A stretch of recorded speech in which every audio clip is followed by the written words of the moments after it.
Hello, friends. Welcome back to our second episode here in Kingdom Death Simulator. So, hopefully, you saw our first episode. If not, wonderful news. VODs will be available on the YouTube channel, usually within a day or two of the stream. So, everything will be collected over there. Aside from that, to start off, as always, a bit of a content warning. This is a very mature game with adult imagery, as well as depictions and references to violence, gore, body horror, as well as representations of mental trauma. If any of that is too much for you, perfectly understandable. Always look out for yourself first and foremost. That said, a little bit of housekeeping here.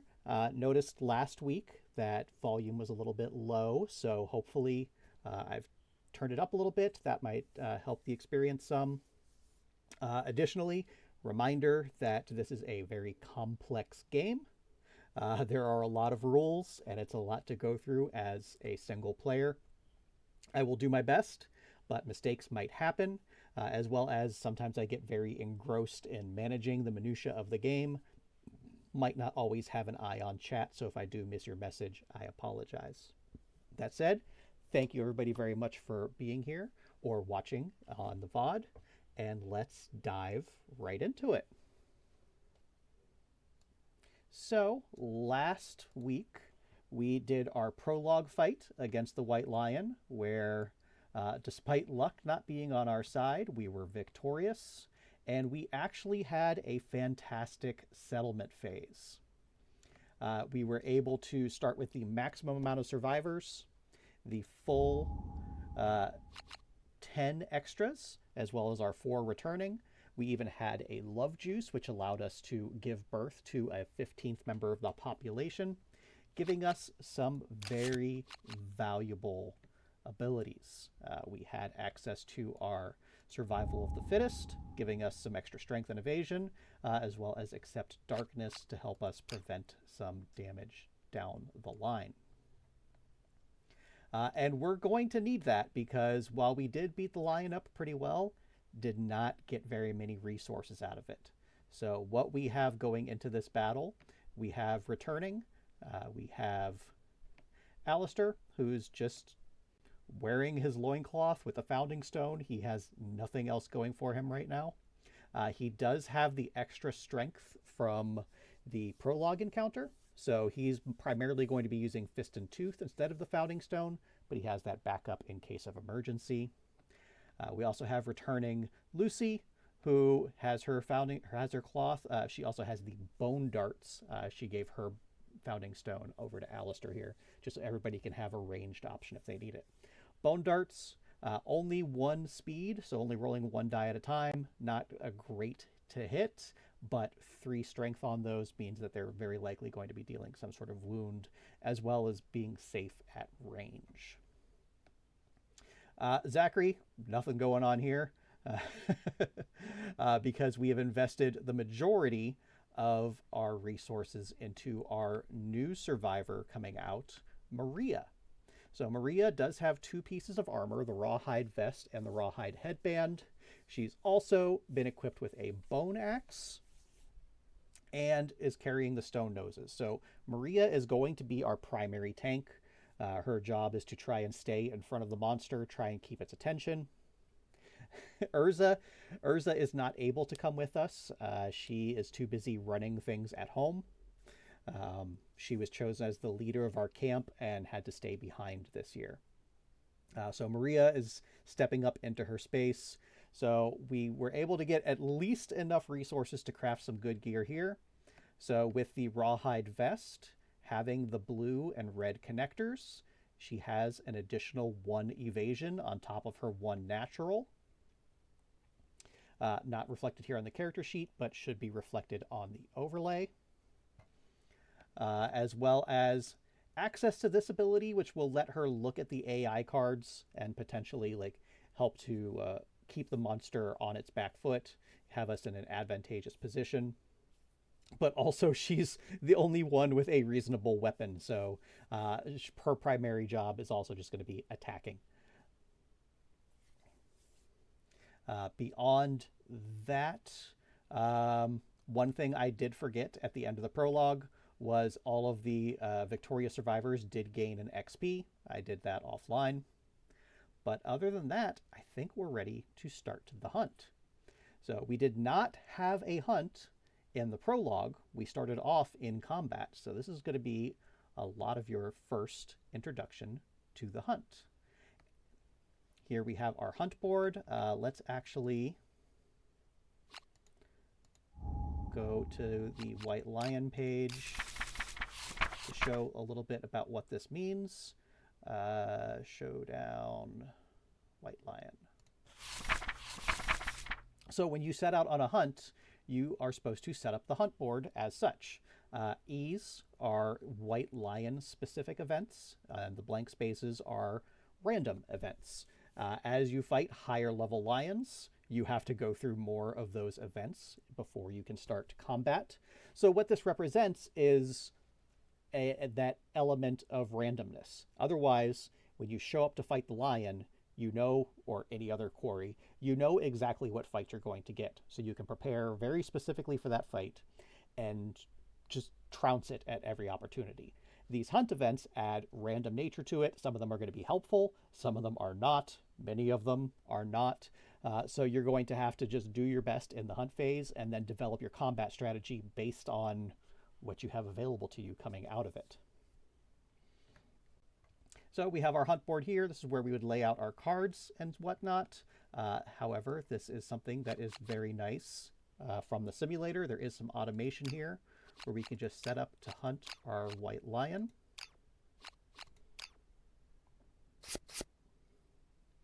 And here we go. The board is set for us. So I will choose a random survivor to be the first to reveal the next space. I always get that button wrong. So we're going to start off with number 2, which is our new girl, Maria. Again, for reference, I'm using the numbers 1, 2, and then 3 and 4, not going in the traditional clockwise manner. I'm only one person, so clockwise is just as effective as doing it this way, and this way it's a little easier for me to just keep a mental picture in mind of whose turn it is. So Urza will be Maria, will be our revealer for this first event. This is a White Lion specific hunt event. The aromatic breeze. The hungry lion sniffs the survivor's musk on the wind. Move the white lion one space toward the survivors on the hunt board. If it moves into the survivor space, the white lion ambushes the survivors. If the white lion ambushes the survivors, they skip their first turn. So that did not happen. However, the white lion does move forward, which means we will have optimally one less event to have to reveal. However, in addition to that, we roll a random hunt event. Do I have my white die available? Here we go. So the white die will be the tens digit, and the black die will be the ones digit. And we have rolled a 24. This is where we can come to our book. And there should be a section here for hunt events. Here we are. We need to look for number 24. All right. Food from the mouths of others. The survivors pass a stone face that appears to be holding something in its mouth. The event revealer investigates. Gain +1 courage and roll a d10. So that's nice. Maria gets a courage. And since that is a permanent stat upgrade, I will just very quickly record that on her character sheet as well. And she will attempt to roll a d10, getting a 9. On a 9+, you pull out a masticated mass, gain 1 random basic resource and 2 insanity. That is great as our tank character.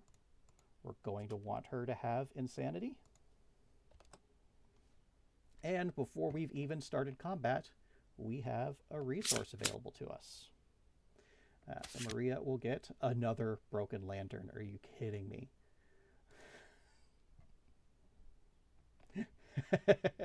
Well, insanity is very helpful. When you're fighting giant creatures like this, you kind of have to be a little crazy. And mechanically, what that means in this game is insanity functions as armor for your brain. So as you're experiencing the horrors that these creatures have available, that kind of just gives you that little bit of shield. So as somebody who's going to be our primary tank, that is perfect. So Maria is done with her hunt event. We will move on to Lucy for the next one. Oh, nice.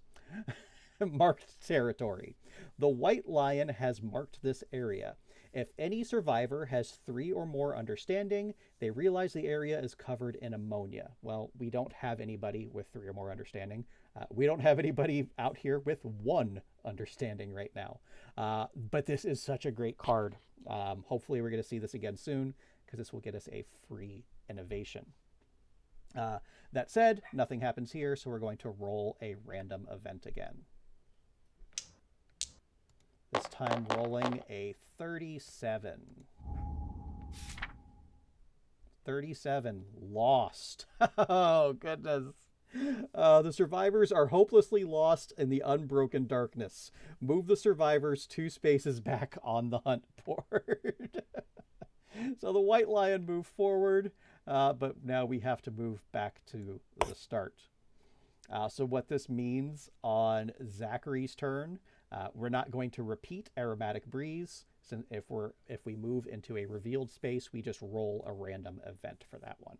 So for Zachary's turn, we're going to roll another random hunt event. 29. All right, this one is the Dark Blacksmith. Interesting. The survivors cross paths with a tall, unnaturally thin man in a hooded robe. Where his feet strike the ground, sparks illuminate his path. Each survivor with 3+ courage may give him 1 piece of gear from their gear grid and roll on the table.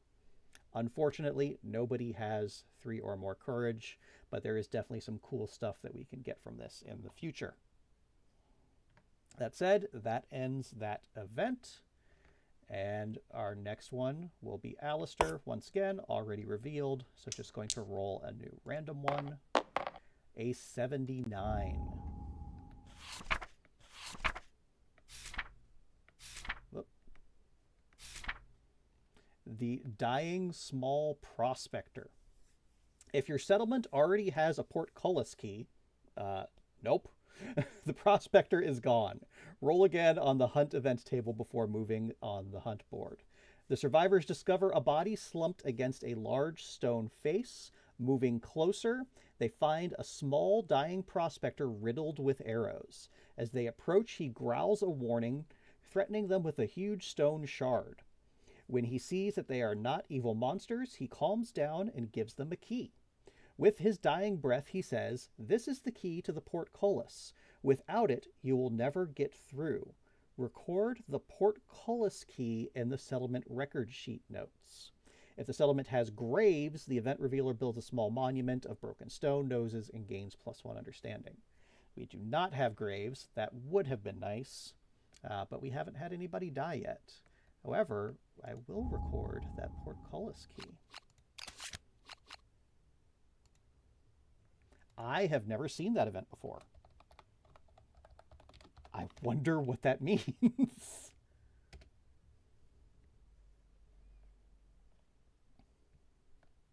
That's exciting. All right, well, now the only thing left to do, we have moved onto the monsters space, so it's time to fight the monster. Let's go ahead and set up the board.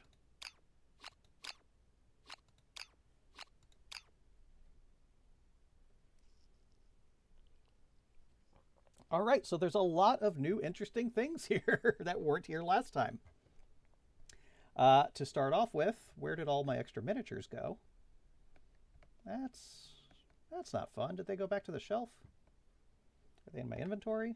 Nope, they might have gone back to the shelf. Let's go find those miniatures. So lesson learned. Make sure nobody is on the hunt. What is happening? Why am I stuck here?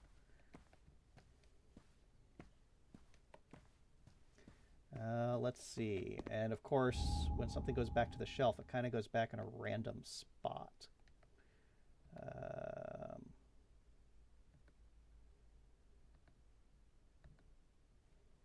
Yep, there's one. There's Alistair. And there's Zachary back there. Okay.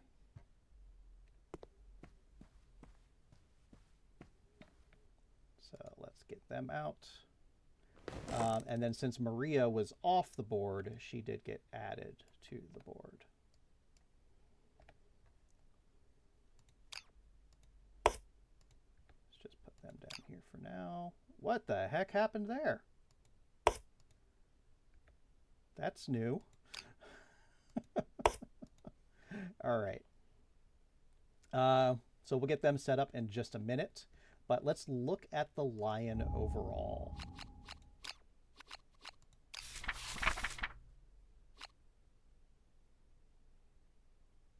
Oh, I apologize for that. Let me fix that. I forgot it's a weird thing that resets when I... There we go. Thank you for pointing that out. I think I have to reset this one as well. We're doing work on the back end with the overlays. This is very temporary. Hopefully within the next few weeks, I'm going to have something a little nicer set up here. But yes, Showdown White Lion. That's Screaming Antelope. White Lion. So for the level 1 White Lion, if we remember before, we shuffle up his deck and draw 7 basic cards and 3 advanced cards for his AI. Oh, thank you, thank you. As well as his 1 basic, which is why he has 11 wounds to start off with. His movement is the same at 6, but his toughness has gone from 6 to 8. So a 2-point jump in toughness is why I was really hoping to get some better weapons. But we did do quite well in our first settlement phase, so I think our team is going to be okay going into this combat. Additionally, let's go back here. When we set up the showdown, there are some extra things that we deploy. We'll deploy 1 tall grass, which we'll get to in a second, as well as 2 random terrain cards. So the simulator, thankfully, does a lot of that randomness for us. So here's what we have. So we have 2 tall grass. So these are survivors in spaces occupied by tall grass gain +2 evasion. And then if you're standing in a space occupied by tall grass, you can disappear, you remove the priority target token, and you're not a threat. So this is really nice for, hey, if somebody's almost dying, they can just kind of go hide out for a little bit, as well as, hey, this is where we're going to want our tank kind of standing. So the simulator has laid out the terrain for us, but we do have the opportunity to adjust it however we want, as long as we follow the rules. So for tall grass, set up at least 4 spaces away from all other tall grass. So let's see where we're going to be starting at.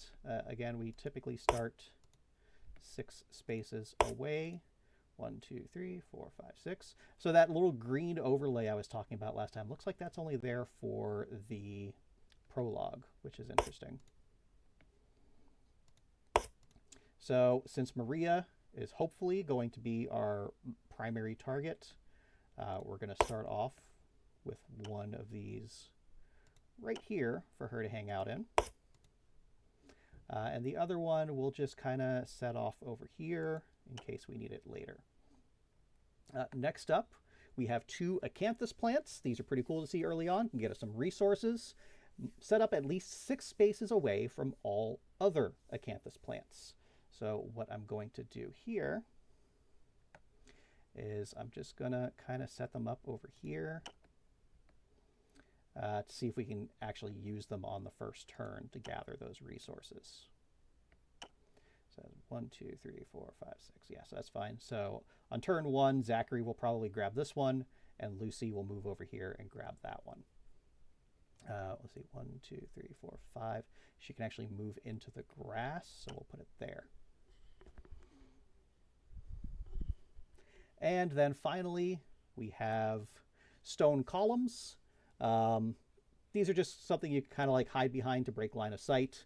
Although I think I'm just going to kind of set these off to the side, kind of out of the way, because if you end up getting knocked back into the columns, your survivals will take damage. They're honestly a bit more of a hindrance than they are a help. So they have to be at least 4 spaces from all other terrain. So we're just going to kind of chuck them back here. 1, 2, 3, 4. So that's fine. And that's it. The hunt is set up. The simulator makes this so nice. However, as always, the monster goes first. So in our first attempt at the monster, we knew very specifically what the top cards of the decks were. That's how the prologue is set up. Now, fully random. So we just got to figure it out as we go. So our first AI card is Vicious Claw. Pick target random survivor in range. Well, so much for targeting Maria. Let's see who that random survivor is going to be. It is 4 is Zachary. All right, so it's going to move and attack. The lion has movement of 6, which of course is just enough. Whoop. Oh no, what have I done?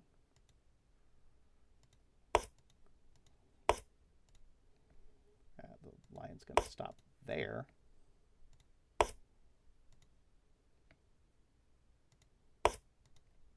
Gotta get this a little better angle. All right, so speed 2, accuracy 2. So again, rolling 2 dice, hitting on a 2+, over thanks to survival of the fittest. That's Alistair, but Zachary has the same stats. Has a natural evasion of 1, so these are going to be hitting on 3s.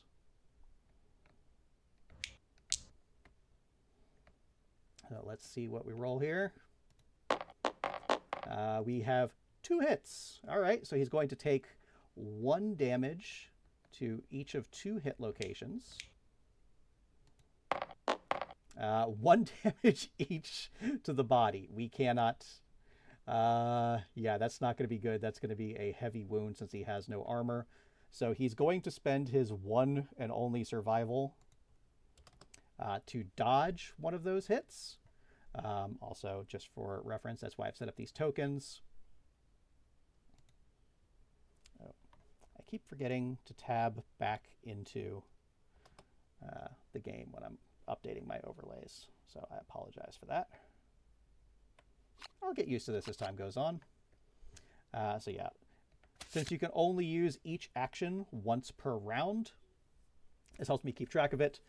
Zachary's out of survival anyway, so I doubt it'll be relevant, but just for my record-keeping purposes, good to get into that habit now. So he's going to take 1 damage to his body, giving him a light wound on the body.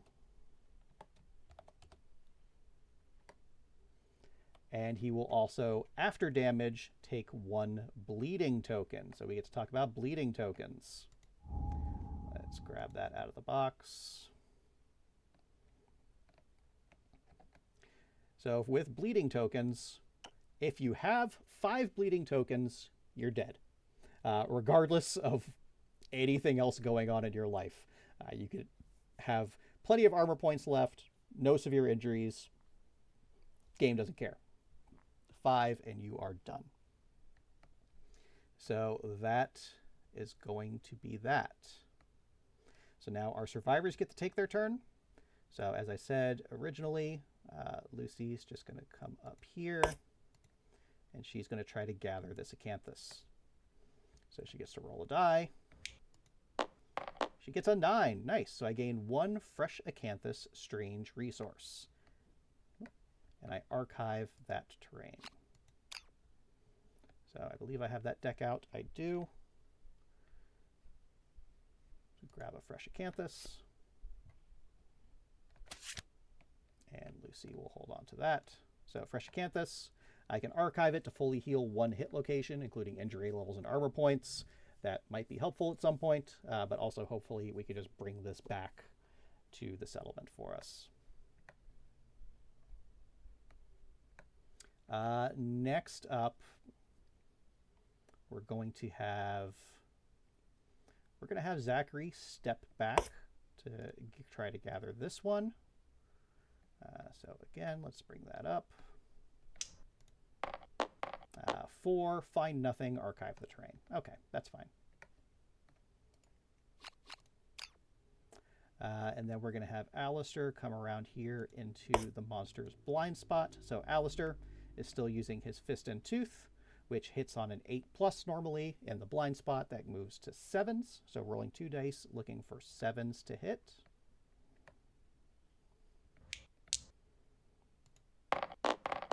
That is 1 perfect hit. We still don't really have anything that deals with perfect hits, but let's see what hit location we draw. We get the Beast's Maw. So as a reminder, as a Fist and Tooth user, Alistair naturally has 1 extra luck, so he will be critting on a 9 or a 10, which would be really nice right about now. So let's see what we can do here. Also beyond that, monster is toughness of 8. Alistair naturally has 2 strength, so he will be wounding on a 6. That's a 3. All right, failure. The monster roars triumphantly. Roll 1d10. Well, let's start there and see what happens. Oh, now, okay. On a 4+, the attacker suffers 1 brain damage per monster level and is knocked down. Alistair has no insanity, so he will take a light wound on his brain. Just as a quick note here on the character sheets, for your brain, it's only a light wound. So light wounds are the regular box, heavy wounds are the thick box. So there is no heavy wound for it. Typically, when you take a heavy wound, you're knocked down. That doesn't happen for brain damage. However, on this card, we're knocked down anyway.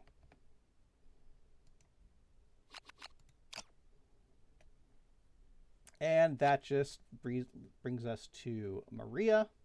Maria's actually going to stay right here. She could get into the blind spot, but I also want her to be the closest person. Just in case she's going to be hopefully the most likely target, and she gets to stay here in the grass. So she will use her bone axe, 2 dice, hitting on a 6 or better.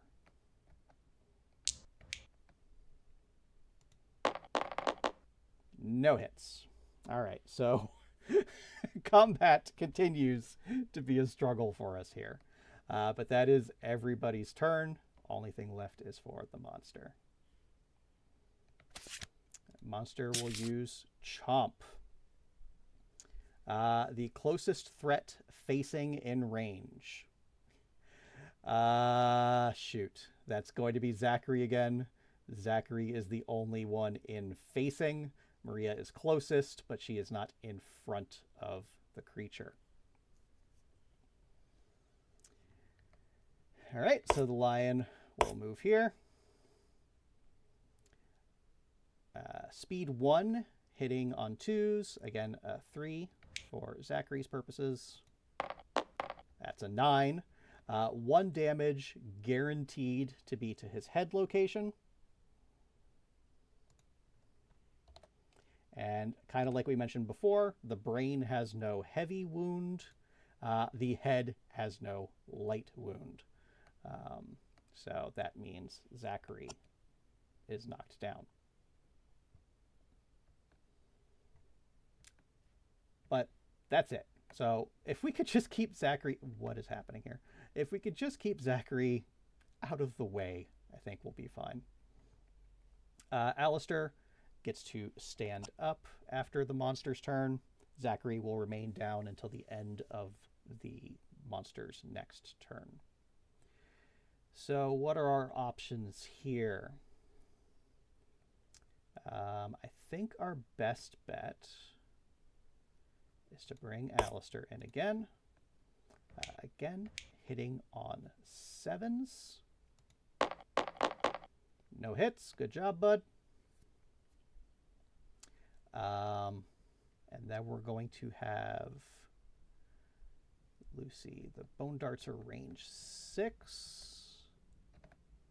Yes, range 6. So she needs to be 1, 2, 3, 4, 5, 6. She's just out of range. I would have liked to have kept her in the grass, but that is what it is. So 1 speed hitting on a 7. Not going to do it, which just brings us to Maria. Can't really keep Maria in the grass. I'm going to move her. I'm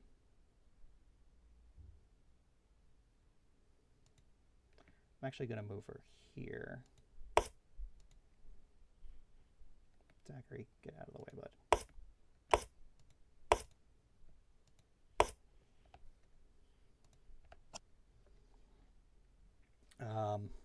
This is a little risky, but I think it's our best play. I could get Zachary to stand up using the encourage action, but I'm so low on survival. I kind of think I just need that to survive going forward. But there's a good chance Zachary just doesn't live. Actually, no, I am going to move Maria over here, because if the lion grabs Zachary and runs off, I don't want it to also run off with Maria. So yeah, I think this is going to be our best spot for Maria. So again, hitting on 6s. No hits. Cool. Also, this would have flipped up. Not that it matters, but again, I need to get into that habit. All right, monsters next turn. Oh boy, ground fighting. So this is a mood.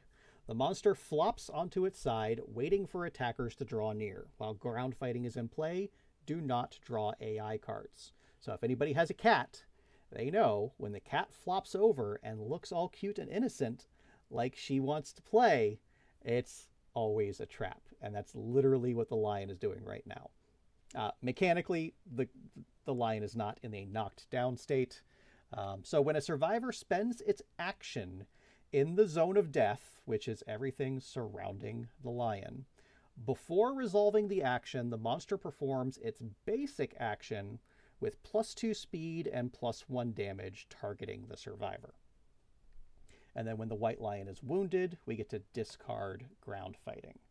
So we pick up ground fighting. This now stays in play. Good news is the monster doesn't attack this turn, but that limits our options for what we can do. That said, this now means Zachary gets to stand up. Don't worry that Zachary is facing away. Facing doesn't really mean anything for survivors.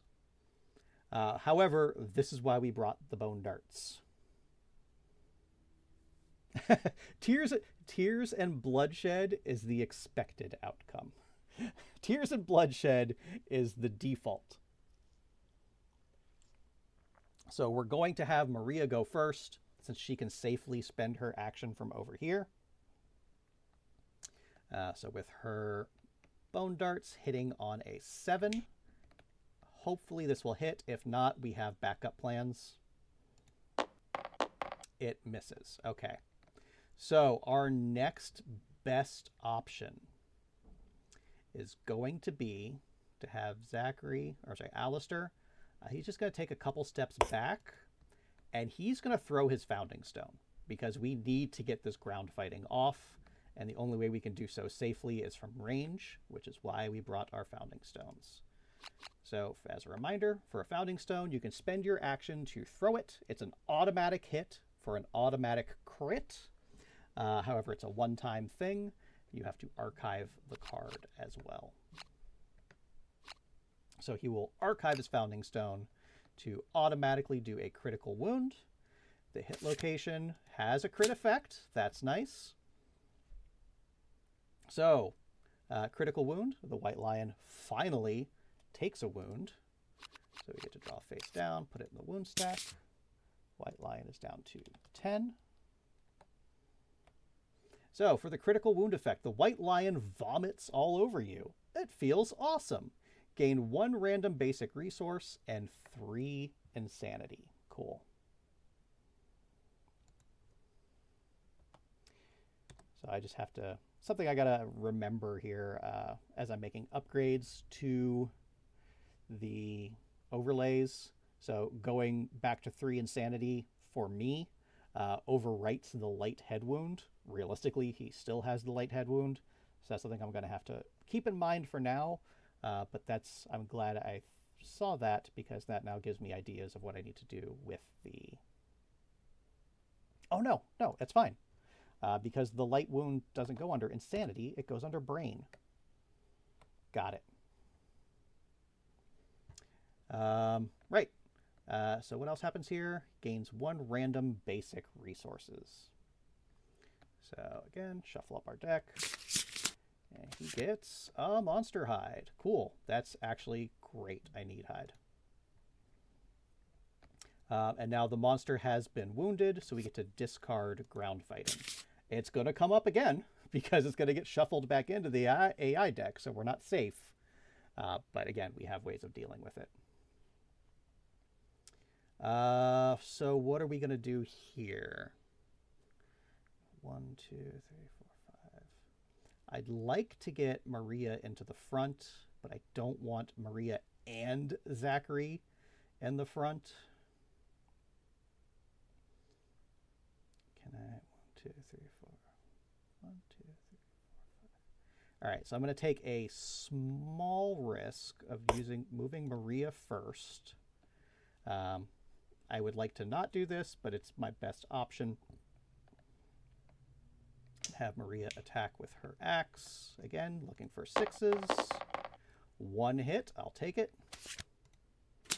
The Beast's Brow. Oof, okay. That's fun. All right, let's... So this is a situation where I don't really want to wound, but, well, it is what it is. So 3 strength on the axe plus 1 strength for Maria naturally means we're looking for a 4 to wound. Fail to wound, which I'm honestly not terribly upset about. So that means the wound reaction does not trigger. And now we can move Zachary 1, 2, 3, 4, 5 to a slightly more safe location where he can just attack with his Founding Stone. So 2 speed hitting on 7s. Nothing.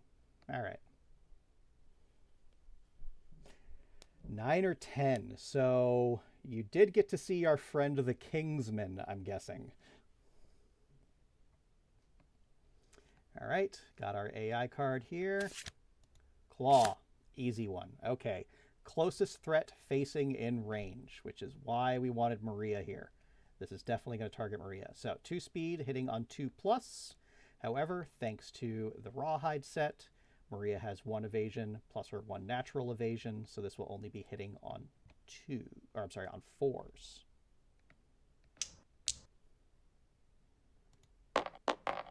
And it'll just do it anyway. Cool. So 1 damage each to 2 locations. The hands and the body, I think that's fine for Maria. So she will lose her 1 armor on the body, and she will take a light wound to the hands. Oh, goodness. Honestly, the settlement phase is the scariest part of this game, so I understand. All right, not great, but that's okay. That's what Maria is here to do.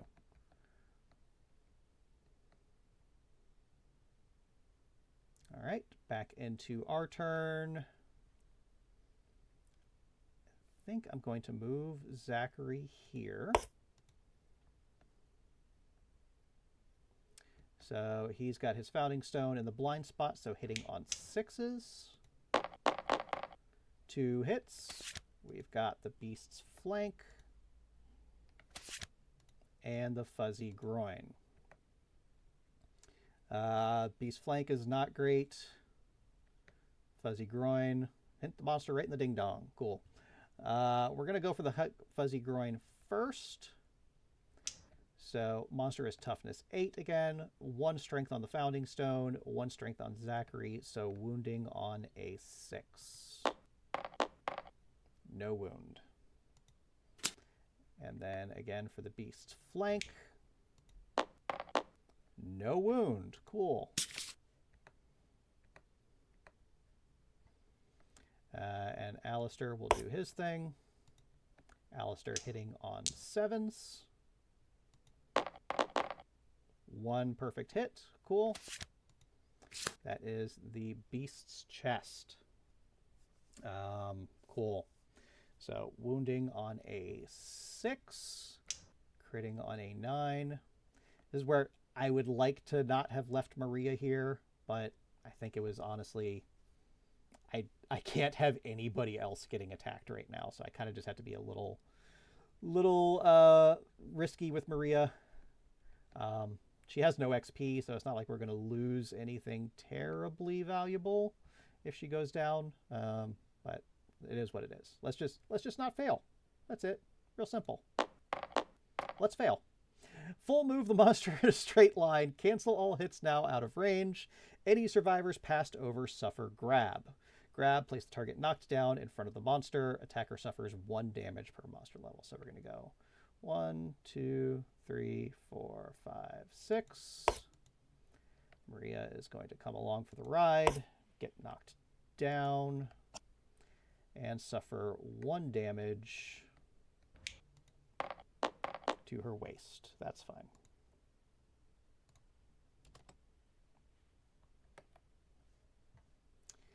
All right, so all that's left is Lucy. Can she get into range? 1, 2, 3, 4, 5, 6. 1, 2, 3, 4, 5.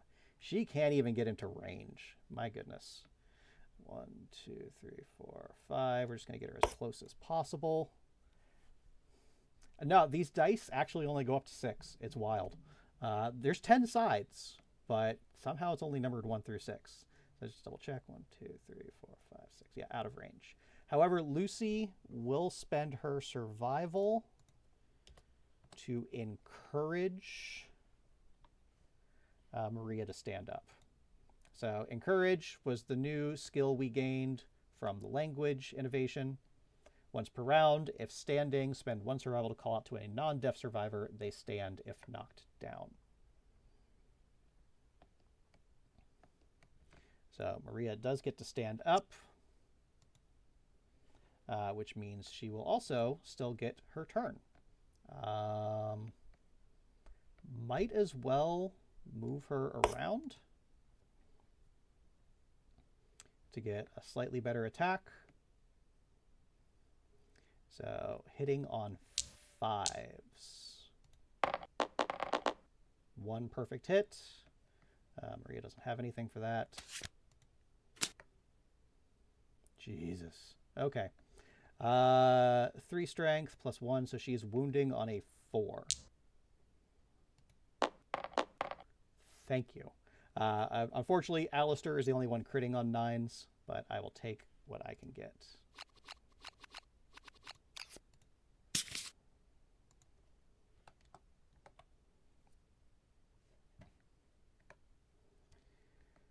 That is everybody we have. Back to the monster, who draws another mood, Bloodthirsty. When this comes into play, draw an AI card. We'll do that in a second. When a survivor suffers damage for any reason, place 1 token on Bloodthirsty. At the start of each monster turn, if Bloodthirsty has 3 or more tokens, remove all tokens and perform basic action. That's bad. And this is one that we have no way to get rid of it. The good news is that's technically a wound, unless it goes back into discard. So I'm going to count that right now. Oh no, what's happened to my spreadsheet? Yeah, it's not a common one. But yeah, that's... Oh boy, we have got to start doing damage to this thing. And we still draw an AI card. Size up. Random threat in field of view. So that is going to be everybody except for Maria. which might not end well for Maria. So let's just draw, see who it is. So notably, it does not say in range, but I think anybody is going to be in range anyway. We draw a 2, which is Maria, who can't be the target. A 1, so that's Alistair.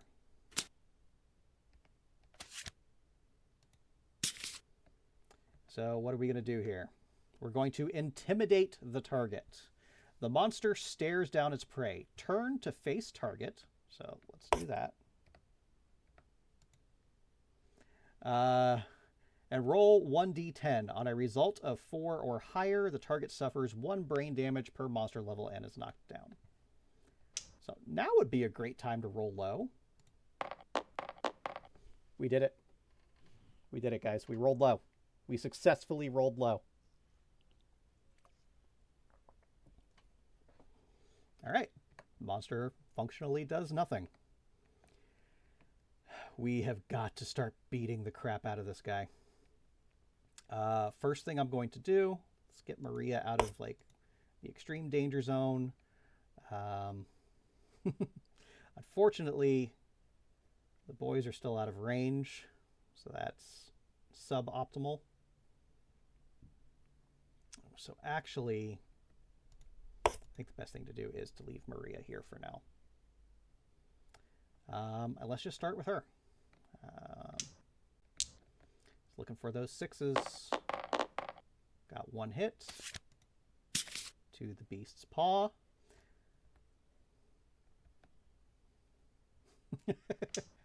So again, looking for a 4 here for Maria. That's a wound. I will take it.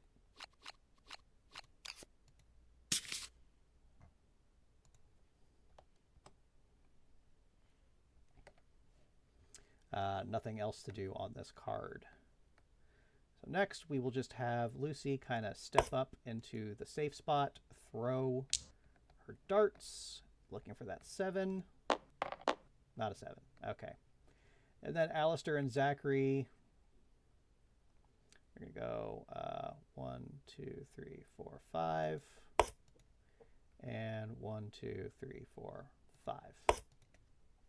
Since they can't get into range to attack, might as well just put them in the safest position possible. And that's that. Let's draw our last card of the stack, which is Grasp. Closest knocked down survivor in range. Nobody is knocked down, so we move on to closest survivor in range, which is Maria. All according to plan. All right, move and attack, 1 speed, 2 accuracy. So this is going to hit on a 4 for Maria. That is a hit. It will do 1 damage, but it has the grab effect again. So I think, Maria, does Maria? Yes, I think this is a good time for Maria to spend her survival to dodge this attack because we don't want Maria to get grabbed right now. We just, our number 1 objective is just to deal as much damage as possible. Plus that prevents us putting a token on Bloodthirsty. So I think that's the best play there. Now, do we want to leave Maria standing there? I think we do. It's risky, but there's also not really going to be anywhere else for Alistair and Zachary to go, and I don't want to put Maria in the blind spot again. So we're going to have her go first in case something bad happens to her this turn. So let's just see those 6s. We've also got to be coming up on the trap soon. That's not fun. 2 hits. No whammies. Okay. Got the straining neck. Nothing bad here.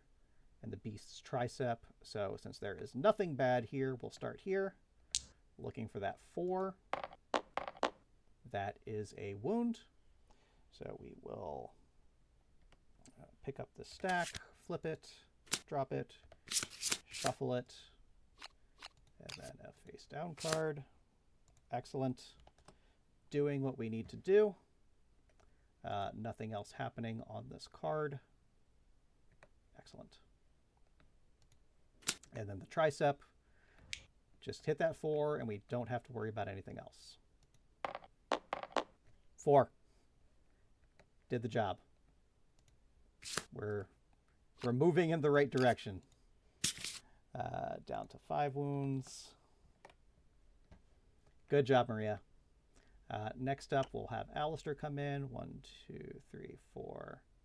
Just kind of stop there, because moving 5 spaces isn't going to help. Not in the blind spot, so he's only hitting on 8s. Not happening. Of course, now he rolls the 7. Again, Zachary will move to this spot. He is hitting on 7s with his Founding Stone. Nothing. We were doing good job, Maria. I'm so proud of you. You're the only one here that's helping. Lucy, let's throw that bone dart looking for that 7. No. Maria. Maria. You're on your own. The rest of these guys, look at them. Look at them. They're not helping. It's you, and it's him. That's how this is going to go.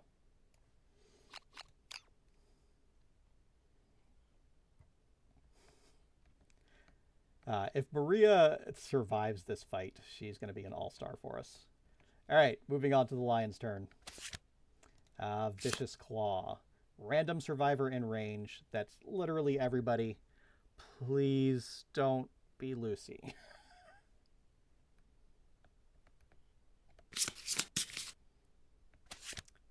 Four is Zachary. That's fine. I'll take it. Zachary's taken a beating, but if it was Lucy, the lion would have had to run through somebody to get to her. So that's probably for the best. All right, 2 speed, hitting on 3s. That's only 1 hit. Cool. So Zachary will take 1 damage to his feet. That's okay. That's only a light wound. That's fine. However, he will gain another bleeding token. It's only 2. It's only 2. I think that's the only card we've seen from him that's dealing bleeding, so I don't think we really need to worry about that. Although that is also a token on Bloodthirsty.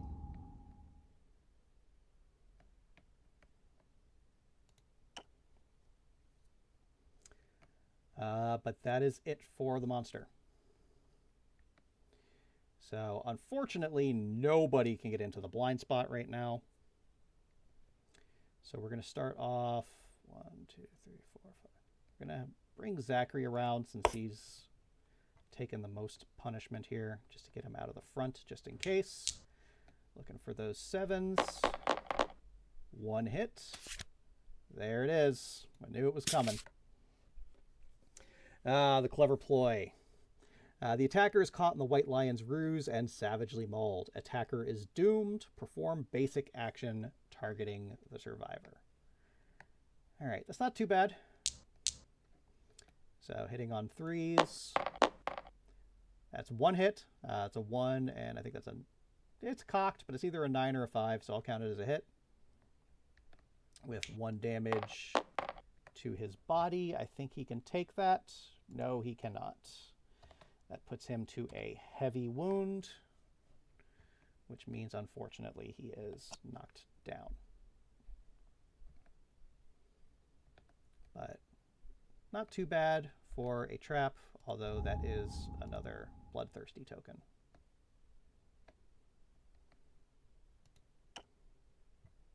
And then we pick all these up and reshuffle the hit locations.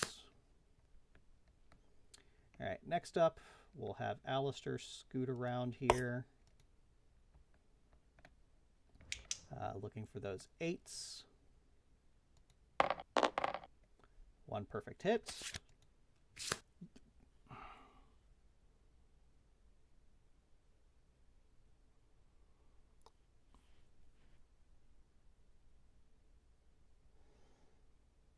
Okay. I mean, for bookkeeping purposes, the lion would have turned, putting Alistair in the blind spot. Not that it would have made a difference.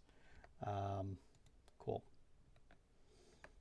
So Alistair is also being hit on threes. Alistair hasn't taken any damage yet, so that's okay.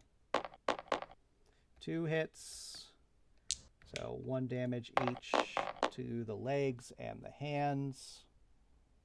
That's acceptable.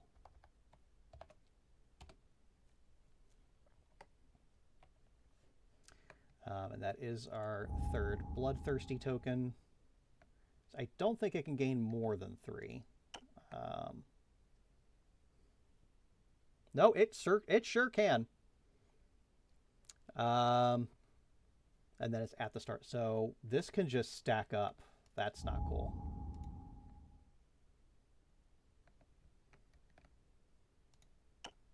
The monster has gained 3 tokens on our turn.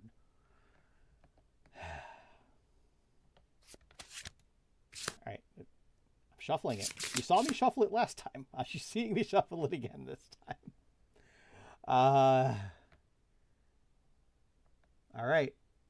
So in the interest in just hoping we can do some damage, my goodness, I'm just going to leave Maria there. Alistair could take a hit if he needs to.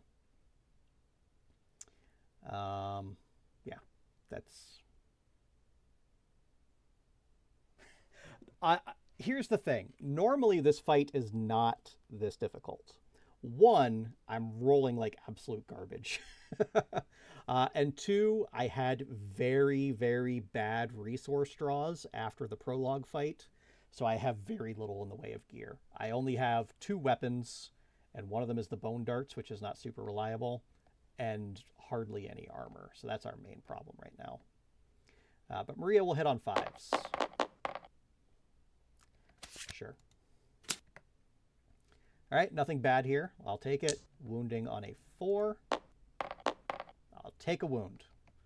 By any means necessary, whatever success I can get, I will take.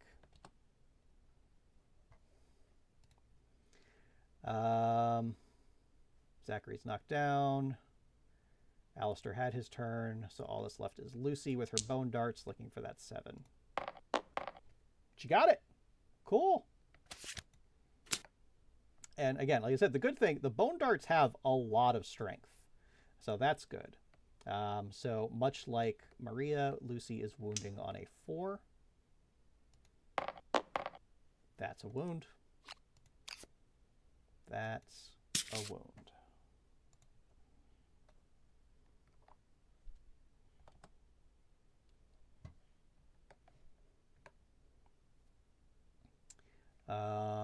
All right, so it's the monster's turn, so we will trigger Bloodthirsty.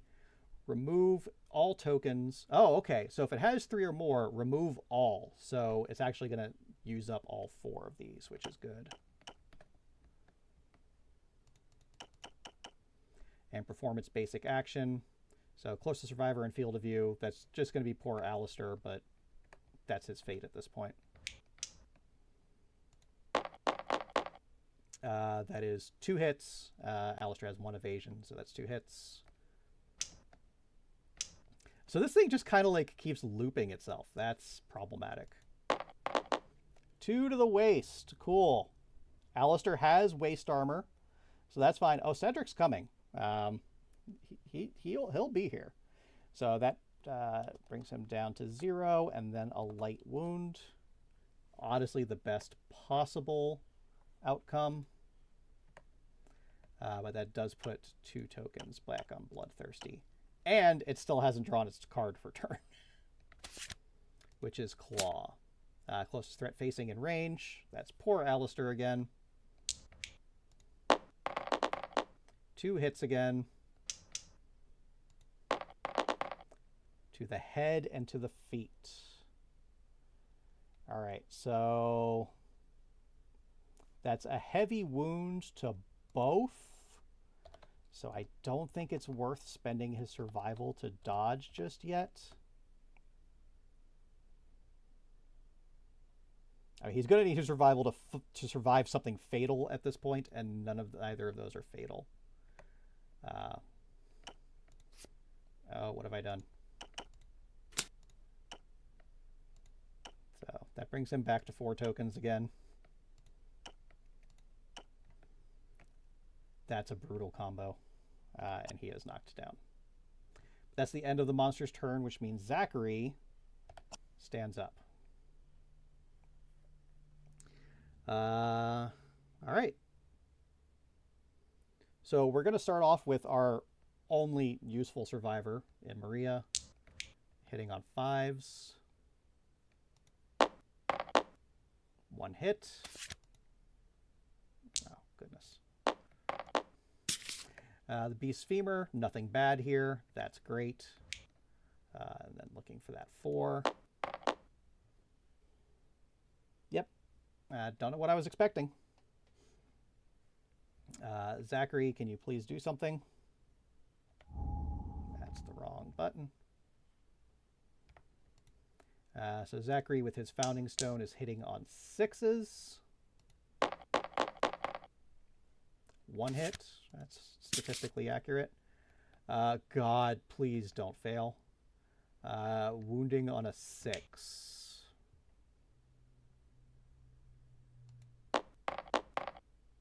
Yeah. Full move the monster straight forward. So it will move 1, 2, 3, 4, and it'll stop here at the board edge, which means it ran away with poor little Alistair, who was still knocked down. And he should still suffer that 1 damage. 1 damage to his body. Alistair is getting beaten to a pulp. I don't think it really matters, but we'll take another token for Bloodthirsty.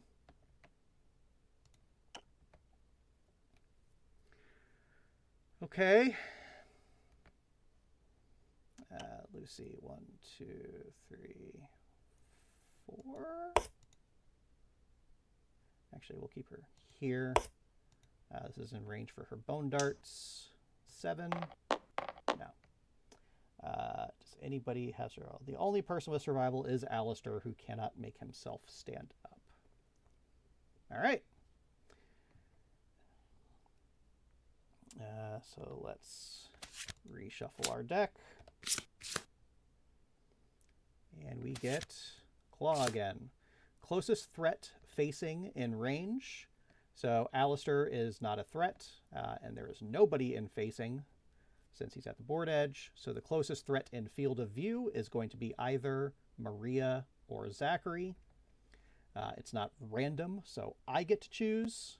Oh my god, I forgot Bloodthirsty. Thanks, Shroom. Okay, closest survivor in field of view, unfortunately, is Alistair. Zen, what's up, bud? Welcome. Oh, poor Alistair. All right, so let's... I did it again.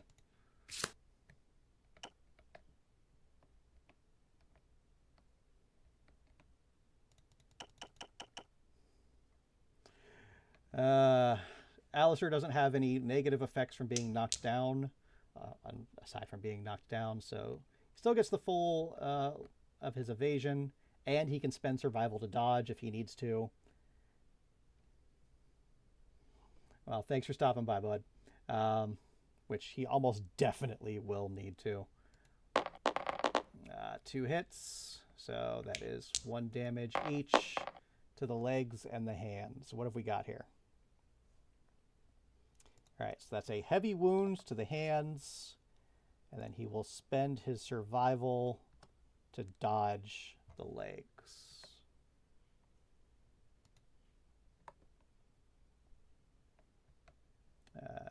Oh, goodness. That's a token. So now we get to do Claw. So we're going to choose for it to target Maria.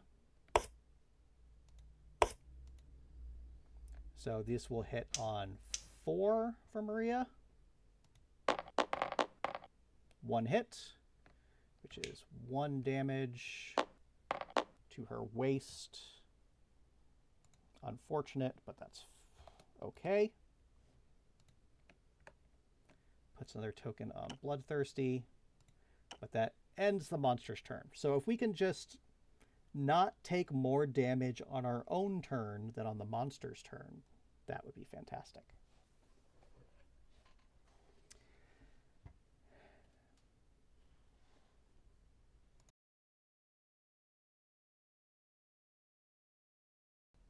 So first thing we're going to do here, we're going to let Lucy step back into the grass. I really wish the grass was being helpful for us, but it's not.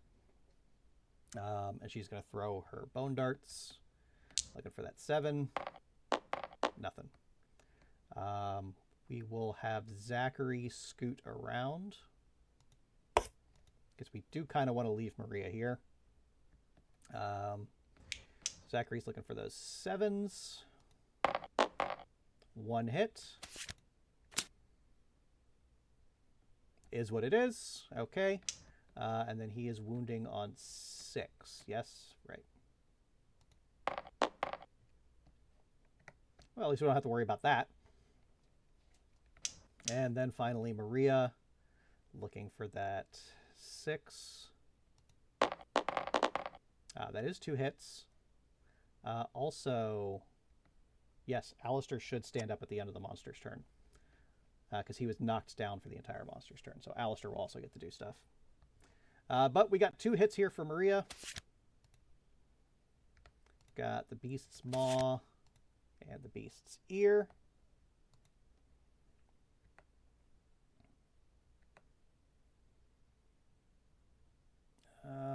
Okay, so we'll do the Maw first, because if we trigger the failure here, we won't get a second chance. Oh, that's not great either. Actually, we will do the Beast's Ear first. So just looking for a 4. That's all. Cool. Without turning, move the monster 1 space directly away from the attacker. Cancel all unresolved hits now out of range.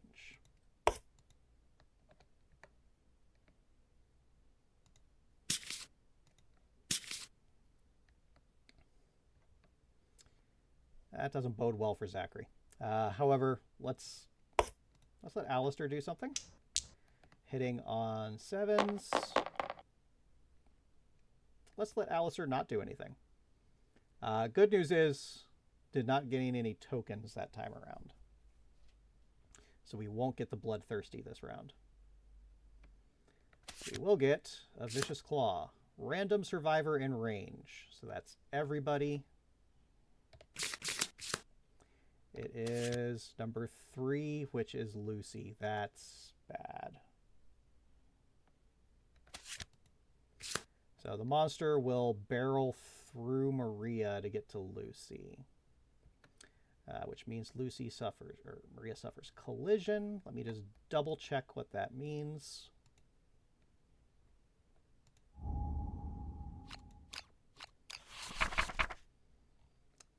Collision.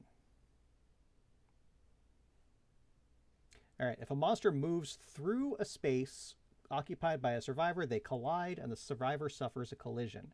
If a monster ends its movement on a survivor, which it won't, they collide. Survivor suffers collision and knockback 5. A survivor is knocked back into impassable terrain. They collide with it and the survivor suffers collision. A survivor suffers knockback into another survivor. Okay, so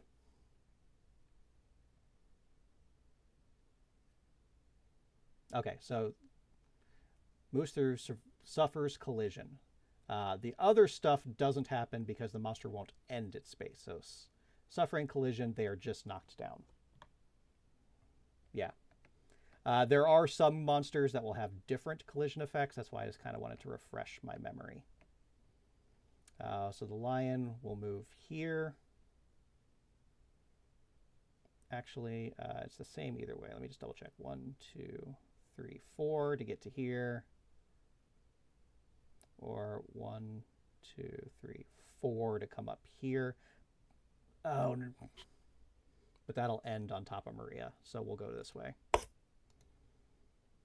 I was going to try to move the monster here so that we would have a back arc attack, but that would have it end on top of Maria, which is not great. So we have Vicious Claw.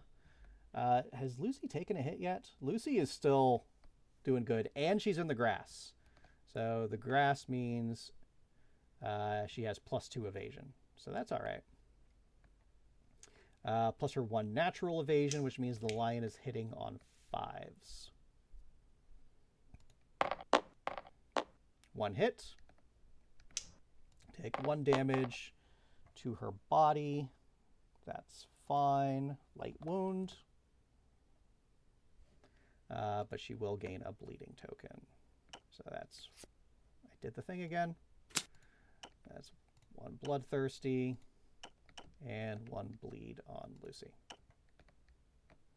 But that's all. Okay. Could have been worse. So I think what we'll do first... Oh my god. Maria's body is blocking Alistair from doing anything. Alright. So be it. We're going to just step Lucy back and let her throw her dart. She misses. Because, yeah, Alistair, 1, 2, 3. Oh, no, Alistair can get in. Okay. I think I have 4 dead people is what I'm looking at right now. They just don't know it yet. So Alistair hitting on 8s because he's not in the blind spot. Oh, we get a hit. Okay, good. That's honestly probably our best case scenario. So Alistair is wounding on a 6. Cool. So reflex happens no matter what. The only way to avoid a reflex is to crit, but Alistair can't roll above a 4, let alone a 9. Reflex, full move the monster forward in a straight line. Cancel all hits now out of range, which is why we stepped Lucy back. 1, 2, 3, 4, 5, 6. And that's it. Which, does that give Zachary enough? I think it's too far. 1, 2, 3. Nope. Zachary's got a shot. So looking for those 7s, which are now 6s for the blind spot.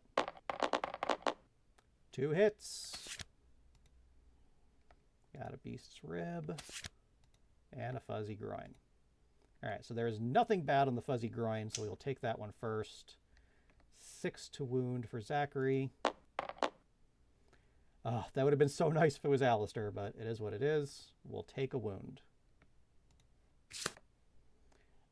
So we pick this up, flip it over, shuffle it, face down. There we go.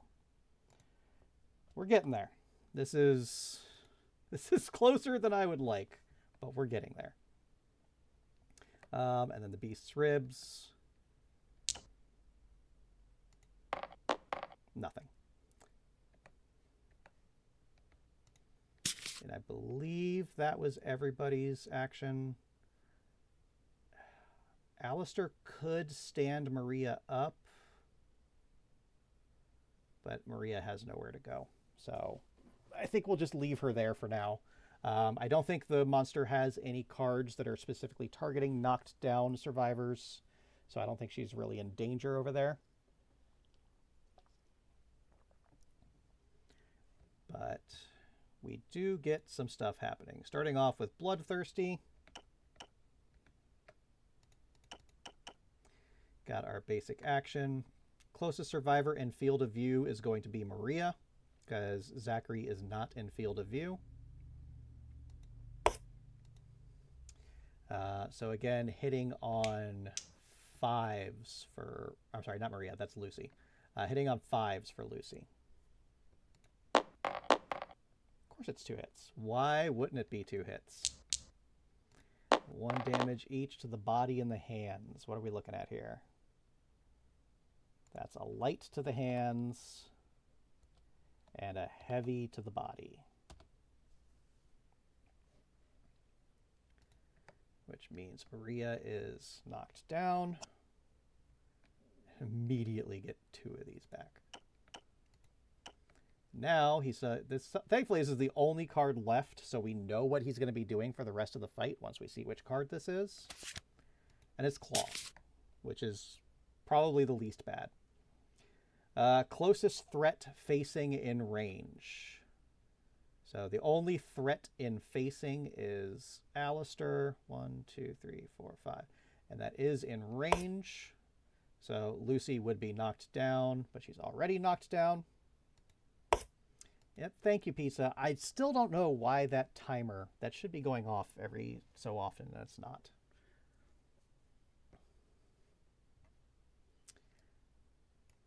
All right.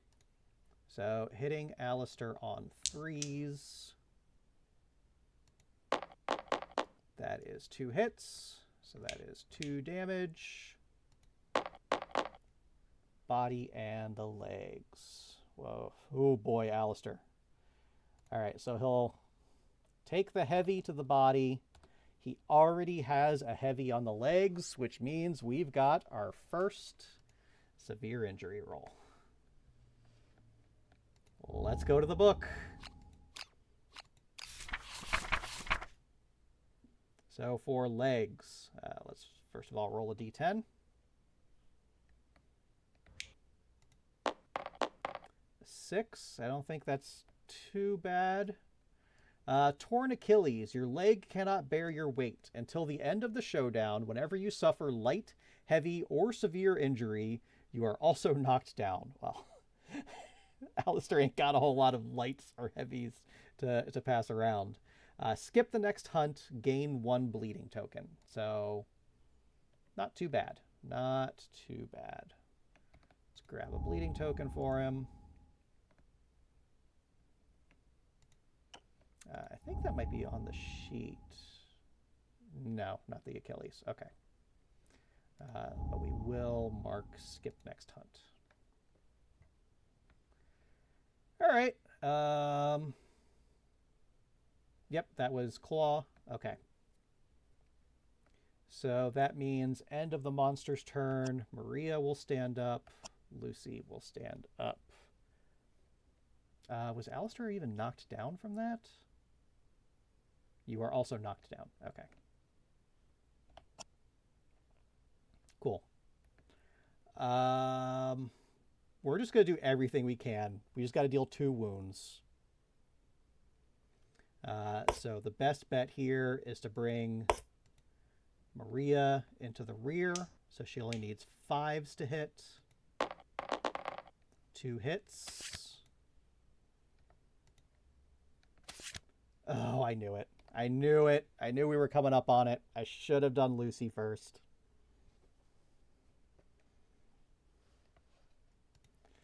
All right. Perform basic action targeting the attacker.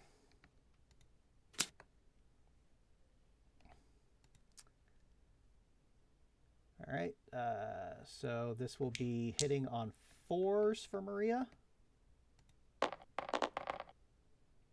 I roll great when it's the monster.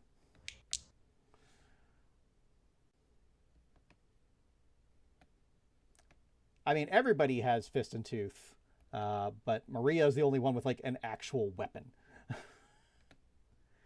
All right, so that's 2 damage to the waist. So that's a severe injury for Maria because she goes from light to heavy and then from heavy to severe. Let's also put 2 of those back.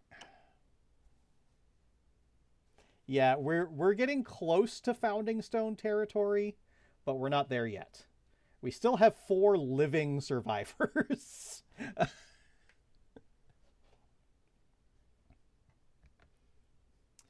All right, Maria. Let's roll on that table for the waist. That's a 5. Warped pelvis. Your pelvis is disfigured. Suffer -1 permanent luck.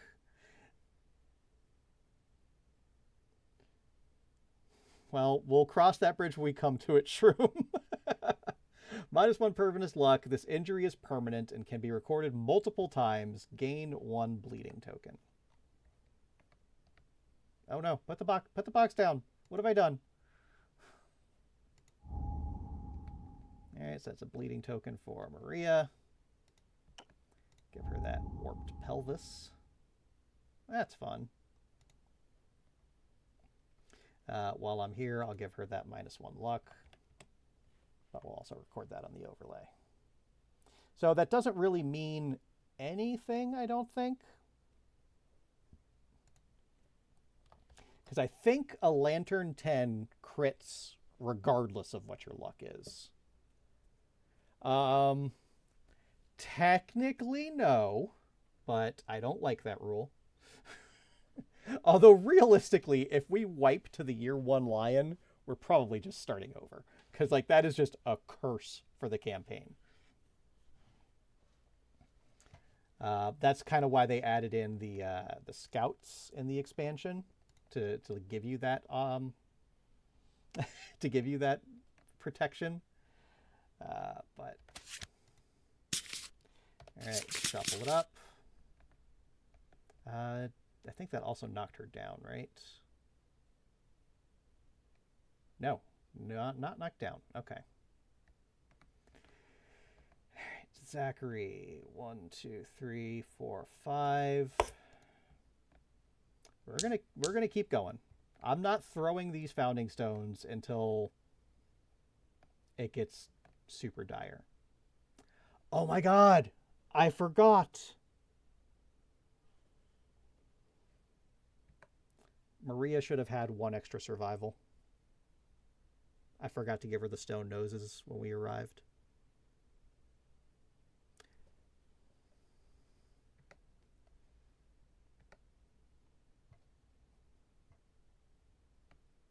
All right, Zachary, let's just roll some 6s. Cool, Zach. Appreciate it. I won't give her the survival because that's a lot of retconning, but she hasn't taken any brain damage, so I will give her the insanity.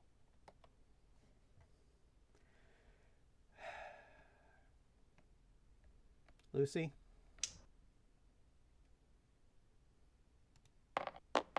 Yeah, that's about what I expected, Lucy. Thanks.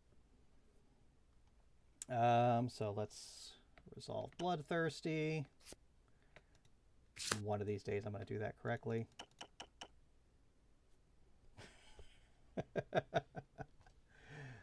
Basic action. So closest survivor field of view. That's Maria. Hitting on 4s. Jeez. Hand and body. So that's a heavy on the hands, a light on the body, which means now she's knocked down. And then we get claw. Closest threat facing in range, that's going to be Lucy.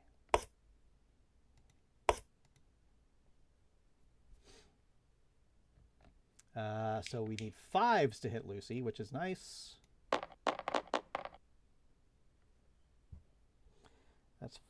Those are higher than 5. We're just gonna put all these tokens back on.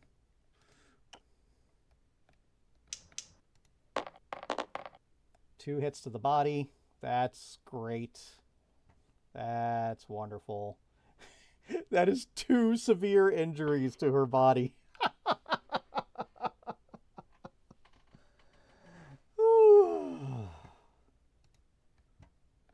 All right, the first one is a 4.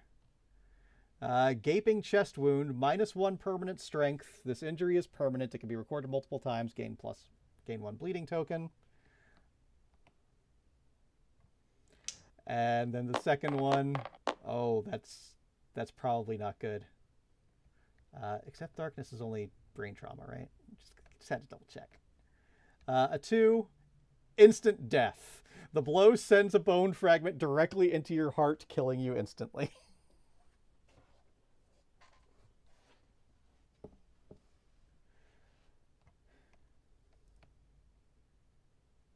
Oh, hey, there it is. Maybe there wasn't enough lines in chat the first time it came across. All right, Lucy, rip.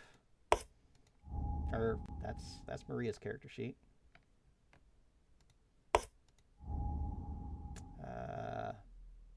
Dead.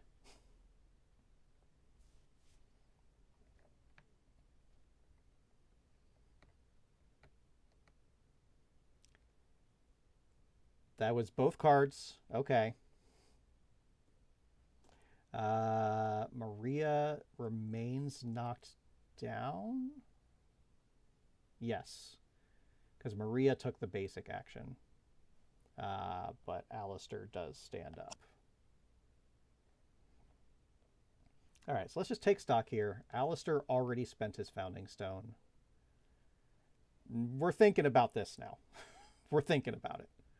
But let's let Alistair take a shot first, because we still need to do 2 wounds.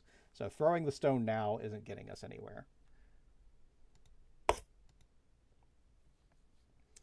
All right, so Alistair hitting on 7s. Oh, what is happening? There we go. Hitting on 7s. We got a hit. Okay. Okay, so if this works, Zachary's just going to throw his stone. If this works. Wounding on a 6. A crit would be so nice. Oh, we got a crit! Oh, but it doesn't do anything. Okay. Okay, that's fine. That's fine. So that goes into the wound stack. Yeah, it wounds. Most crit effects have like extra stuff, like you get resources. This would have been great 6 rounds ago. But yeah, that's fine. So technically, this stays in play.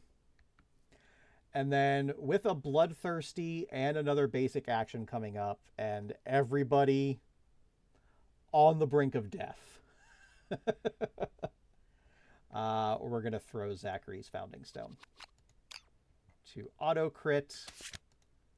I was so ready for the trap to pop up right there. That would have been poetic. But stuff happens. Nothing relevant. Oh. Alright, so yeah. The monster's dead, so neither of these do anything. Just for fun, let's roll. Yeah, it's paralyzed. The monster is knocked down. More importantly, the monster's dead. Holy. That was brutal. That is... But we did it.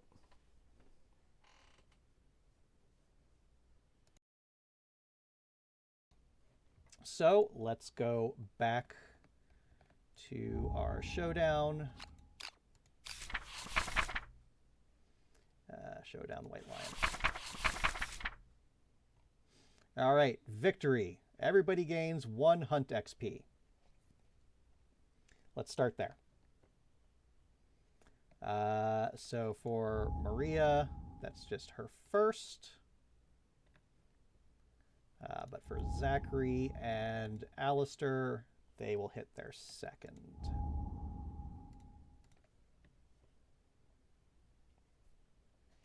So that means before anything else, since they filled in this heavy box, that means they trigger a milestone.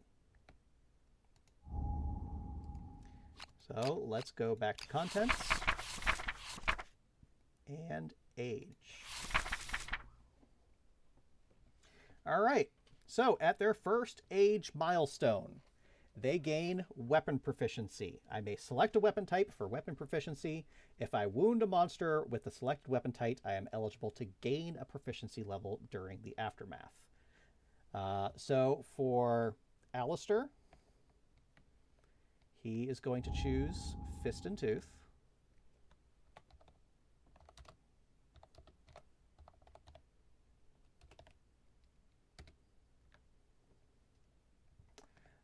And Zachary, we're not going to pick one for him yet. Like, we could pick one now, but we don't know what he's really going to be doing. And then we have the option to reselect a new one before the next hunt. So we'll just see what gear we have before we pick one for him. And then they both get to roll, I think it's 2d10? Yeah, 2d10. So first of all, for Alistair, Alistair gets a 13.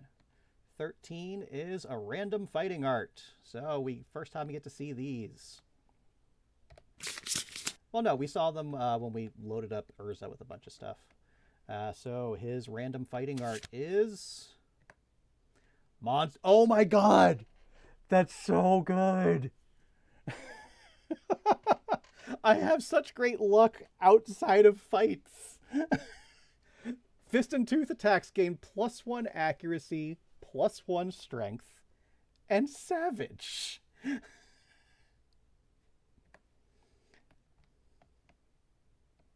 So let's assign that to his sheet. Oh my god, that's so good. We'll see what Savage is after we roll for Zachary. Zachary gets a 10. That is also a random fighting art. Zachary gets Orator of Death. Once per showdown, you may spend an action to have all non-death survivors gain +2 insanity. And when you die, you encourage all survivors with your last words. Yeah, Alistair. Alistair's doing strong. Yeah, that's a really nice feature in the sim. All right, so this is nice. It's not like build defining, but it's always a good one to have. All right, so for everybody's reference, let's go to the glossary and see what Savage does.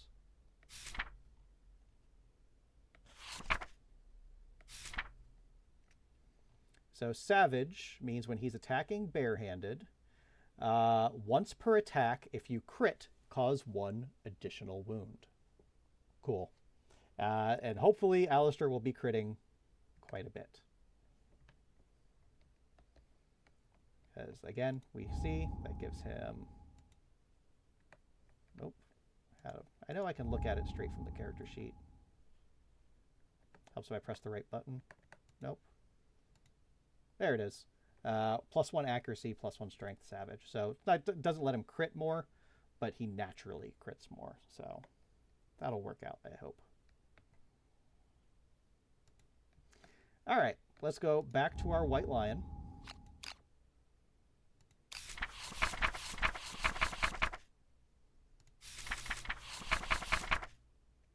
All right, so the next thing here, +1 weapon proficiency level.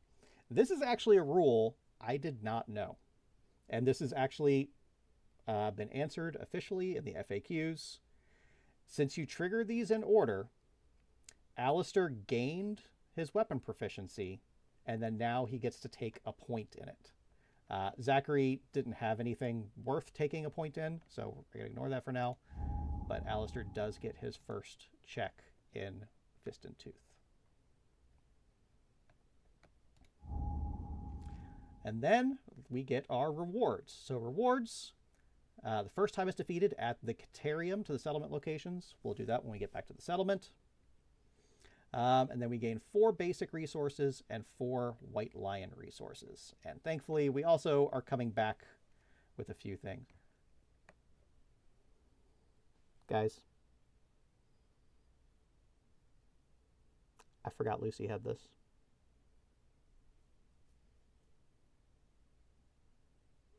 She didn't have to die.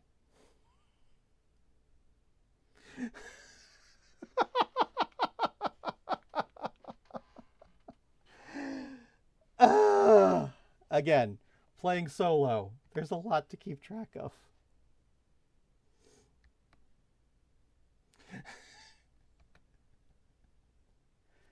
A notebook isn't going to help. I don't have. It was right in front of me. It's what Lucy would have wanted. What are we doing? We're drawing resources. Oh, wrong button. So we get 4 basics. We get a hide, good. An organ, good. Another organ, really good. And a skull. That's fine. And then we get 4 lions. We get a bone, a curious hand, the lion testes, and a lion claw. Are there any special effects on any of these? So when I gain the skull, 1 random person gains an insanity. We'll choose to give it to Zachary since he does not have any. And that's that. We now get to return to the settlement. So when we return to the settlement, here's our nice little reference. So survivors return. Heal returning survivors. Remove tokens. Do not remove gear. This is where I'll update their character sheets, but I'll do that in kind of like a semi-offline. Gain endeavors. So we only have 3 people returning. We only gain 3 endeavors. Update timeline. Draw a settlement event and resolve it. Trigger story and settlement events in the timeline on the timeline this year. So every settlement year, we draw a card from the settlement event deck. This stupid thing. This is the hardest part of the game. This is the most dangerous thing in the game. So let's see what we get. We have Heat Wave. That sounds bad. It is impossibly hot. Any returning survivors with heavy or fur gear have heat stroke and may not depart this lantern year. I don't think that's relevant. I know none of it's heavy, and rawhide does not count as fur. Lingering effects. Heatwave prevents science and education endeavors. Don't think that's going to be relevant. If you depart with heavy gear in your grid, set your survival to 0 after applying bonuses. That might be relevant. Rawhide is not fur. It's different. However, this does give us access to a couple extra endeavors. We can find fluid, which would potentially let us depart with heavy gear normally. Oh my god. I just remembered another thing. Since I never play with Survival of the Fittest, I forgot Lucy also gets a free reroll. Okay.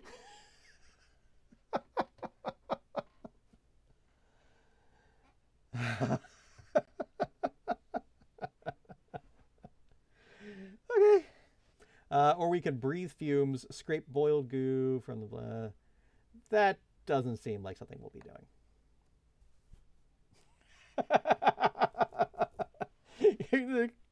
Command exclamation point reminder.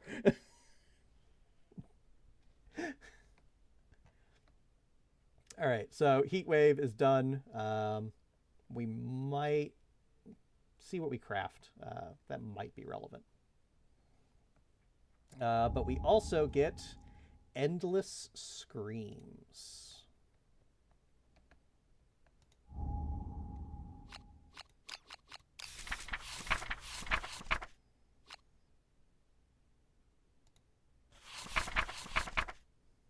All right. A scream pierces the silence around the settlement. As the noise fades, a chorus of horror rises up in answer.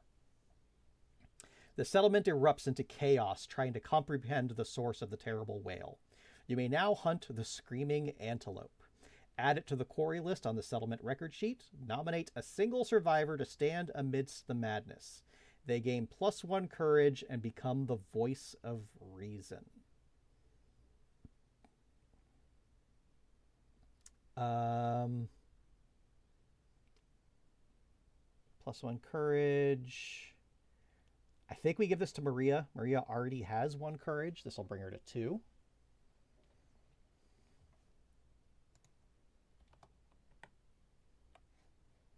And she gets to roll a d10.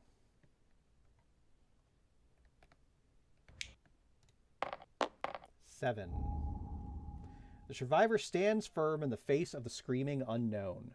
Slow and strong words change the settlement's fear into tingling excitement. After all, the endless screams might be an opportunity to gain knowledge and harness the darkness. The survivor gains the Orator of Death fighting art, and all returning survivors gain +2 insanity. That's cool.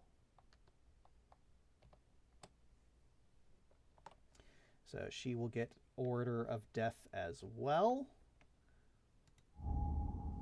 That's the wrong button.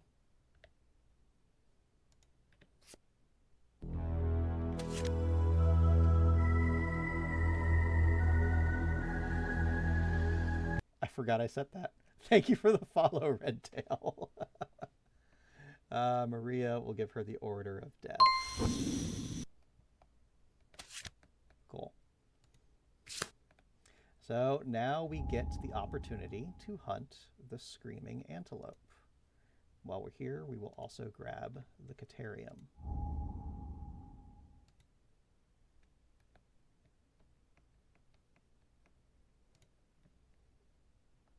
And we'll take a look at that in more detail in just a minute.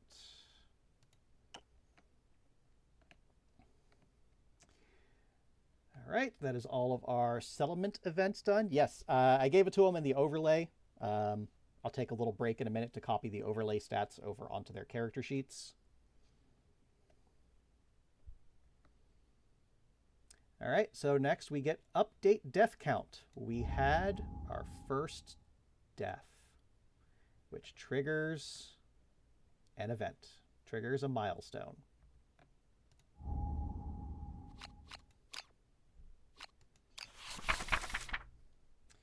So we are looking for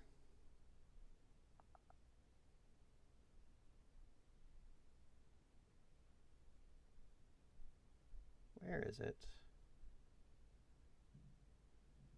Principal death. There it is.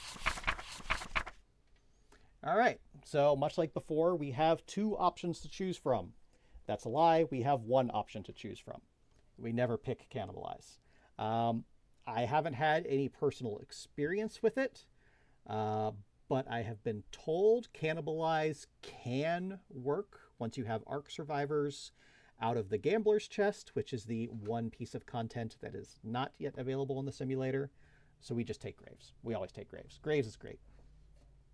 The settlement decides to build a small monument to mark their loss. The settlement gains the death principle graves. Find and place the card to your settlement board and note it on the settlement record sheet. After adding the card to the settlement, roll 1d10. So we roll. That's a 2. The settlement gathers around the grave, taking a moment to reflect the loss and their place in the darkness. All departing survivors gain +1 survival and +1 understanding. So we'll do that when we set out for our next hunt. I will do my best to remember that. But let's go get our graves.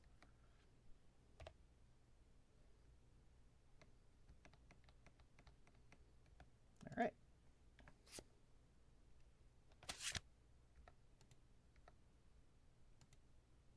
So what does graves mean? All new survivors gain +1 understanding. That's nice. It doesn't affect anybody currently here, but when we start having more babies. When a survivor dies during the hunt or showdown, I gain 2 endeavors. And then if they survive during the settlement phase, I gain 1 endeavor. So this is a way to like counteract bad luck. This doesn't count for Lucy dying, but it will in the future. That also reminds me, I have to update our population. And Lucy, oh, she's already been crossed off. That's nice. Thank you, simulator. So that is Graves done. So now we get to develop. That's where we get to spend our resources. So let me just gather all this stuff up.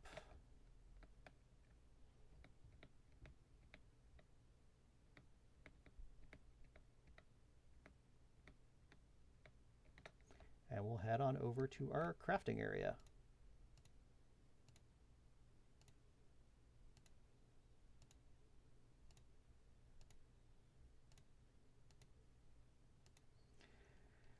So, I would have liked to innovate this year. But, oh, I forgot to do this. Let's give somebody an insanity. I did the one for the skull, but I didn't do that one. So that's Zachary. So Zachary gets one more insanity.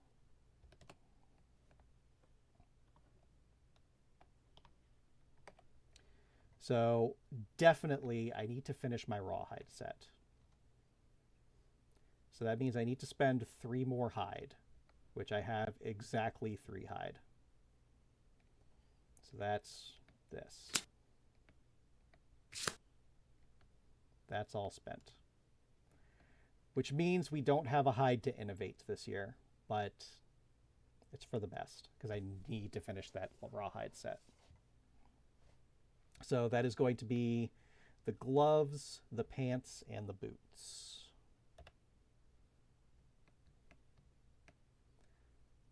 Pants, gloves,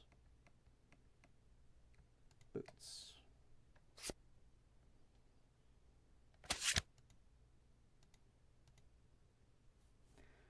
Now, we also have access to the Caterium, which gives us potentially some good weapons. Can't make the Qatar. I can make the spear.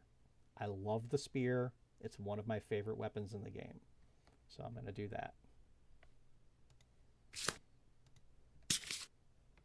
Oop, I need to go get the Caterium cards as well.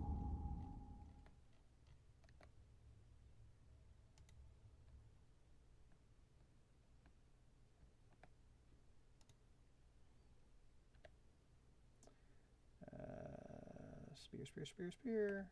There it is. King Spear. So this is heavy. So we're probably going to try to do that gather water thing so we can depart with it next year because the heat wave is currently in effect.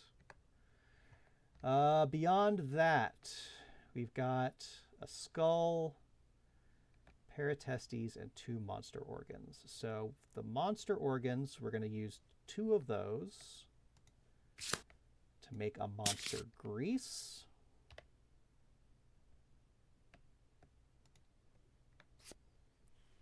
So this is going to give our tank character an extra evasion. Then is there anything else we can do here? I need a 3rd weapon.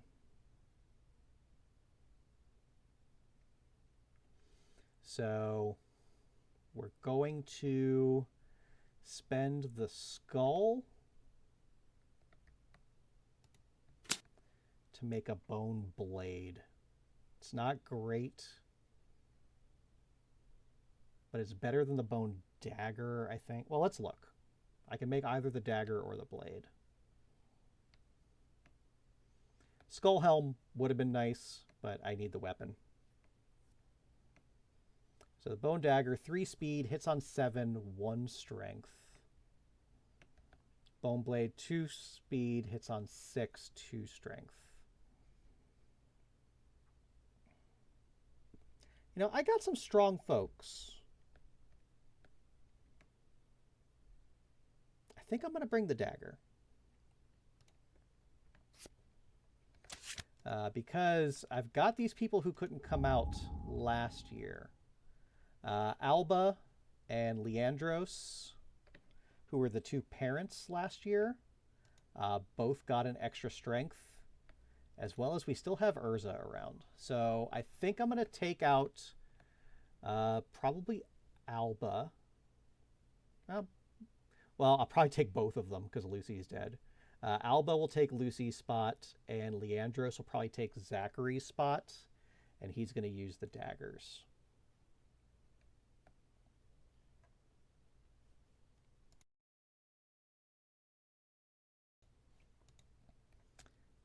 That's probably good. And then from the organ grinder, I can use the fresh acanthus to make a dried acanthus.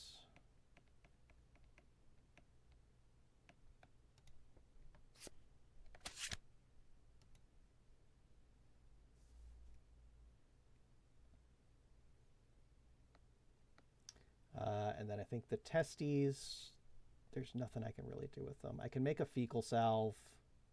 Ooh, I can make a lucky charm. Let's do that.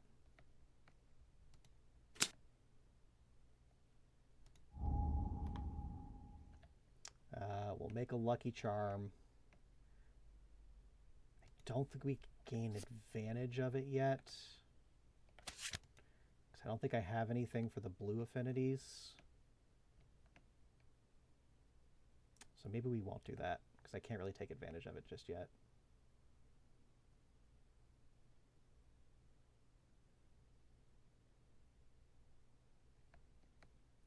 So I can get a fecal salve.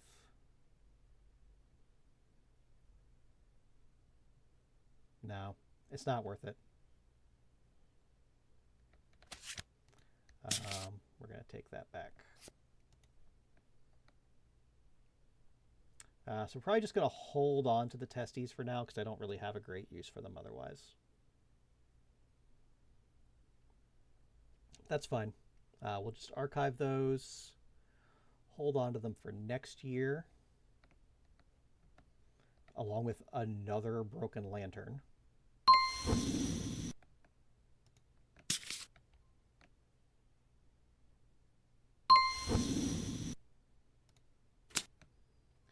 All right. I think that's all we've got for the settlement phase.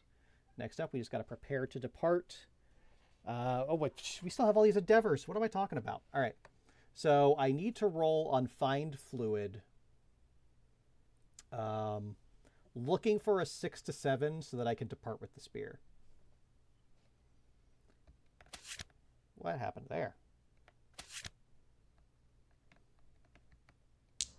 All right, let's see. We got 3 shots at this because I don't think we really have anything else to spend our endeavors on. We couldn't innovate this year. And we don't want to go for intimacy, so there's really nothing else to spend them on. So first roll, it's a 7. All right, so we may depart with heavy gear normally. So we can bring the King's Spear out with us. So we have 2 more endeavors. Do we want to do this? I do have resources to burn to gain understanding. Intimacy probably isn't going to go great, but I don't really have anything. I could do like a 2nd stone nose, but I don't really want to do a 3rd stone nose. So I'll at least attempt 1 augury. We'll use Urza because Urza has understanding. So we will roll here on the augury table. That's a 1, lose a resource. If you do, gain an understanding. That's fine. We have all of these useless broken lanterns right now. So that'll get her another understanding. And then we'll do it one more time. Another 1. That's fine. So what that means is basically we threw away 2 broken lanterns. But we got Urza up to 3 understanding, which triggers insight.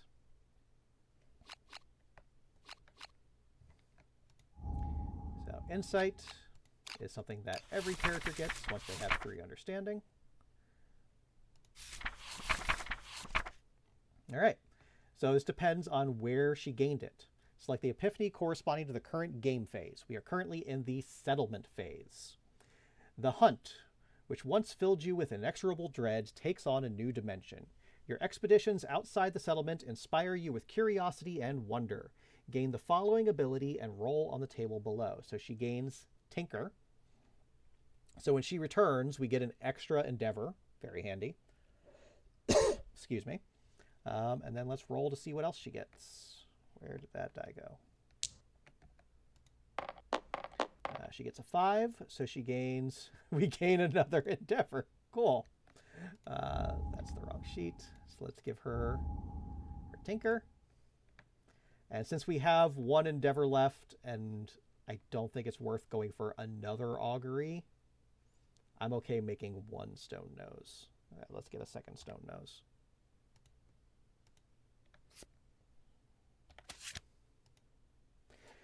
All right, so overall, hunt went disastrously, but settlement phase was okay. We have the beginnings of some gear, so that's fine. And I think we're going to call the stream there. Again, as I mentioned last week, the goal is to do 2 of these every stream, but...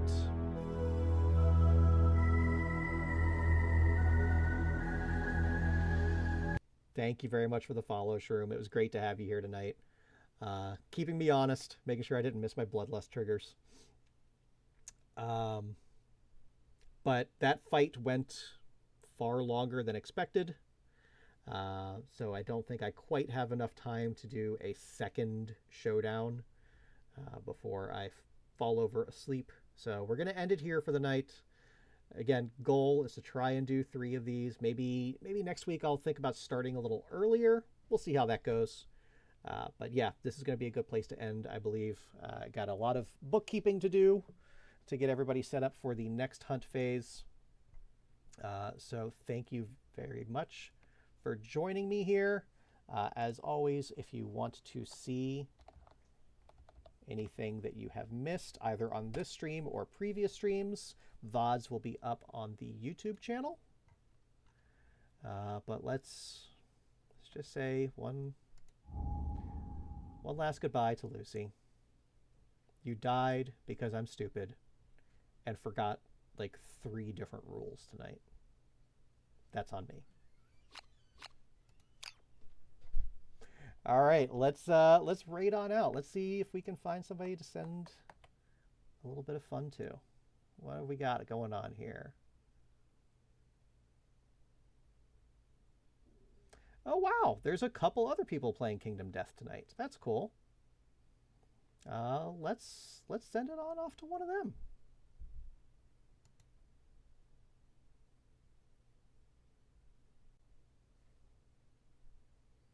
Cool. So that's it.